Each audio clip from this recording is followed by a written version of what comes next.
Halo fans setia Leslar Al-Fatih Bilar. Jumpa lagi dengan kami artis masa kini yang akan mengabarkan berita terhot dan terkini dunia selebritis di tanah air. Sebelum lanjut ke videonya, mari bersama-sama bangun channel kami dengan cara subscribe, like, komen, serta aktifkan loncengnya.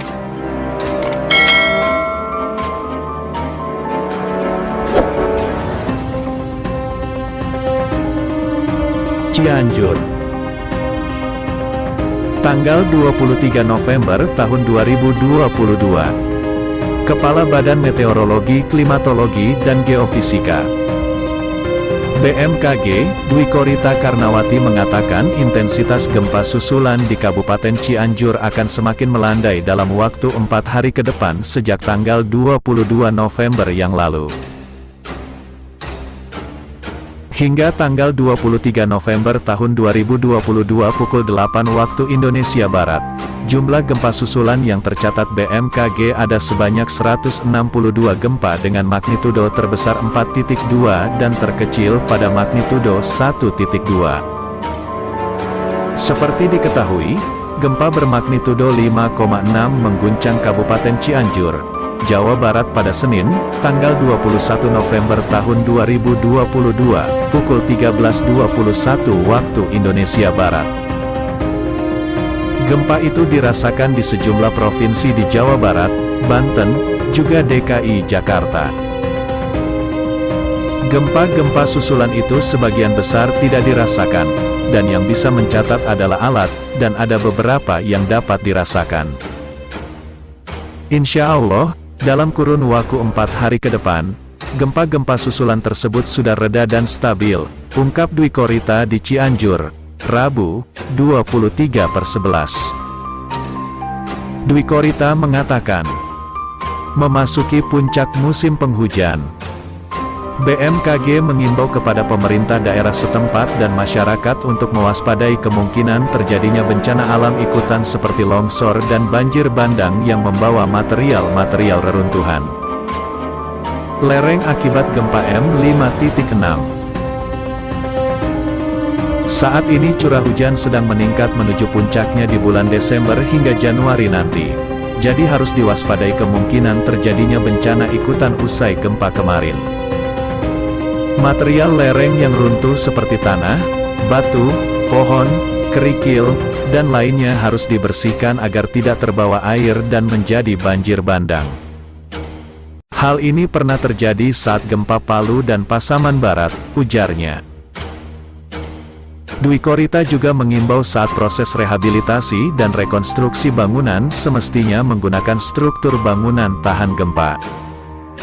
Menurutnya, banyaknya korban meninggal dan signifikannya kerusakan yang terjadi pada saat gempa tektonik bermagnitudo 5,6 selain akibat gempa dangkal juga akibat struktur bangunan di wilayah terdampak tidak memen. UHI standar tahan gempa. Mayoritas bangunan yang terdampak karena dibangun tanpa mengindahkan struktur aman gempa yang menggunakan besi tulangan dengan semen standar. Akibatnya, bangunan tersebut tidak mampu menahan guncangan gempa, paparnya. Perlu dipahami bahwa banyaknya korban jiwa dan luka-luka dalam gempa bumi Cianjur bukan diakibatkan guncangan gempa bumi, melainkan karena tertimpa bangunan yang tidak sesuai dengan struktur tahan gempa bumi, tambah dia. Khusus untuk pemukiman warga di daerah lereng-lereng dan perbukitan, kata Dwi Korita, maka opsi relokasi harus dipertimbangkan oleh pemerintah daerah dan masyarakat. Mengingat berdasarkan analisa yang dilakukan BMKG, gempa di Cianjur merupakan gempa yang berulang setiap 20 tahunan dan kemungkinan dapat terjadi kembali. Sementara, topografi di wilayah lereng dan perbukitan tersebut tidak stabil dengan kondisi tanah yang rapuh atau lunak dan sering jenuh air akibat curah hujan yang cukup tinggi. Lebih lanjut, Dwi Korita menyampaikan bahwa saat ini BMKG tengah melakukan survei untuk mengidentifikasi wilayah mana saja yang aman terhadap guncangan gempa. BMKG juga akan memadukan data yang dimiliki dengan PVMBG terkait wilayah rawan gempa dan rawan longsor guna mendukung proses rehabilitasi dan rekonstruksi usai gempa bumi. Kepada masyarakat yang ada di pengungsian maupun di rumah, kami mengimbau untuk tetap tenang. Jangan percaya dengan kabar, berita, maupun informasi yang tidak jelas asal-muasalnya yang justru menambah kecemasan. Pastikan informasi resmi hanya dari BMKG melalui kanal-kanal komunikasi resmi. Insya Allah, kondisi di Cianjur saat ini semakin stabil, pungkasnya. BNPB terus melakukan update korban bencana gempa bumi yang melanda Kabupaten Cianjur, Provinsi Jawa Barat Senin, 21/11 lalu. Data sementara yang berhasil dihimpun hingga Selasa, 22/11, pukul 17 waktu Indonesia Barat, terdapat ratusan jiwa meninggal dunia.